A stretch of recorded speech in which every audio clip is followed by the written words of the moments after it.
Good day, everyone. Hope you're doing well. Today we have an article from cinemablend.com titled Star Wars Force Ghosts, How the Rise of Skywalker May Use Them.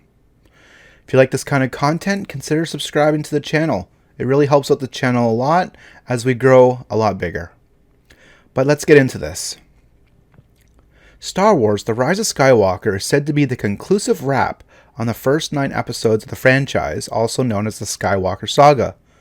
There's been a lot of speculation about what may or may not appear, and while we have no idea what elements will return for sure, there are signs that indicate Force ghosts will return. After all, it'd be a little hard to end the Skywalker Saga without a Skywalker, right? Well, since Mark Hamill is returning, it's most likely going to be advising Force Ghost to Rey. One would hope anyway, because the Emperor may be back, and that's the whole other bag of tricks that could imply Force Ghosts have a bigger presence in the movie than some may think. Is your head already spinning? Don't worry, here's some major things we know in canon continuity about Force Ghosts and how they may be used in Episode 9. The new Force Ghost rules. Canon continuity currently states that the Force Ghost ability started with Guan Gen, who first learned the technique but died before completing the training. Though he can't take physical form, Qui-Gon can reach out to Jedi via his voice. Eventually, Yoda and ObiWan developed the same technique and figured out how to retain their physical forms as well. Now, the assumption is that Luke Skywalker also has that ability, although there may be some doubts from Star Wars fans, seeing as Luke admittedly closed himself off to the Force for quite a while.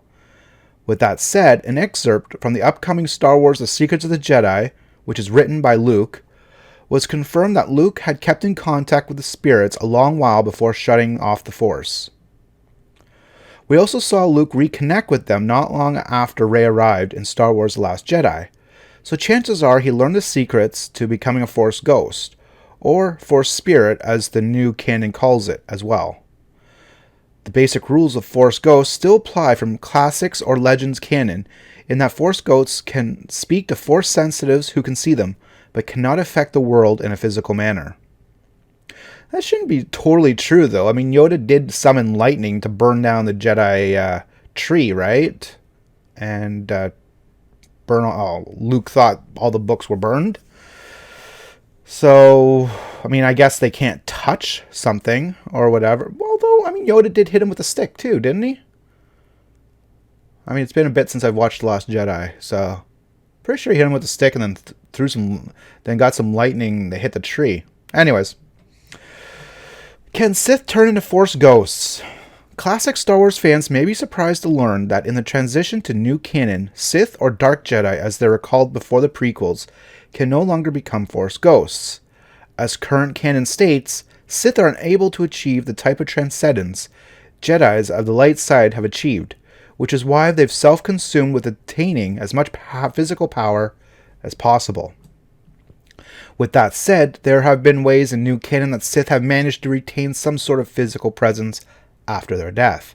For example, the Presence and Lord Momin were both able to retain their consciousness by implanting themselves within a physical object. This tethered them to the world and allowed them to interact with living, though in an entirely different way than Force ghosts were familiar with. It is worth mentioning that while explicitly stating this is impossible, there is an instance of a Sith Force ghost in new canon. Anakin Skywalker was able to appear and retain his presence as a Force ghost long after his death, and he was among the most powerful and evil of the Sith. With that said, the primary argument for Anakin's transformation is that his heroic sacrifice redeemed him and allowed for Obi-Wan and Yoda to manifest him. That's what we're told anyway, but one could argue Vader's strength in the Force could have been a large part as to why he survived. How Force ghosts may be used in Star Wars The Rise of Skywalker. Star Wars The Last Jedi ended with the notion that Rey was going to take the Jedi texts and somehow bolster the Resistance along the way. The assumption is that she's going to build the core of what will be the new Jedi Order, which is where Force ghosts would come in real handy. Who better than guide her in the success and failures of the Jedi than Luke, Yoda, Anakin, and maybe even Obi-Wan? Even if all those characters don't appear, it seems like at least one, probably Luke, will be around to guide Rey on what might be the final leg of her journey. It could be something like establishing a new Jedi Skywalker Force-sensitive order, or it could be just him bopping in and out of her adventure to offer his guidance when he can. Then on the Sith side, we have Emperor Palpatine, who is heavily teased to have some role in the upcoming story. Remember how the second Death Star was broken up on that planet? And the whole bit from earlier about how Sith can keep up their essence within objects? Well, perhaps Palpatine may have been a flip-flopper and a bit of a coward, but make no mistake, he's one of the most powerful Force wielders of this era. My point, of course, is that it would not be the least bit surprising if some of the Emperor's essence is contained within a portion of the Death Star.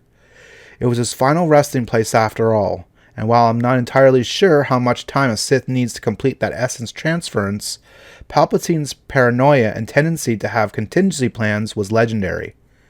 Chances are, he would have had the process hammered out long before he landed on the Death Star to begin with.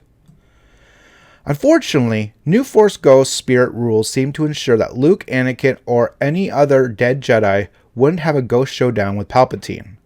Of course, Star Wars The Rise of Skywalker could be the first film to show something like that happen. But beyond the fact that Anakin was about as Sith as one could before his redemption, there's little evidence to support Palpatine could manifest into a Force ghost. But who knows though? Maybe all the rumors floating around the web are right and there's some massive Force ghost fight. Do you think Force ghosts will play a significant role in Star Wars The Rise of Skywalker? Let me know in the comments below. I think there'll be some Force ghosts. I think Luke. I think there could be a possibility of Yoda, since he was in The Last Jedi. We hear about Hayden Christensen perhaps renewing his role as Anakin Skywalker. Probably, if so, probably as a Force ghost. So I wouldn't be surprised if he's in it too. I haven't heard of anything about Obi-Wan, but I mean, he is going to get his own show, hopefully. So, again, who knows? I think you're going to have some Force ghosts in this, though. And it wouldn't surprise me at all. For sure, Luke. Yoda. That's me, though. That's what I think. At least Luke. But I think Yoda, maybe even Anakin, would come and, give some good advice. What do you think about this? Do you want Force ghosts to be in this, in the Rise of Skywalker? Are you kind of like, I don't really care? Or, no, I don't want any Force ghosts? Let me know in the comments section. I really like to read your comments and what people have to say. I've been reading a lot of your comments lately, and I really appreciate them a lot. Gives me more to think about also. So, as always, take care and have an awesome day.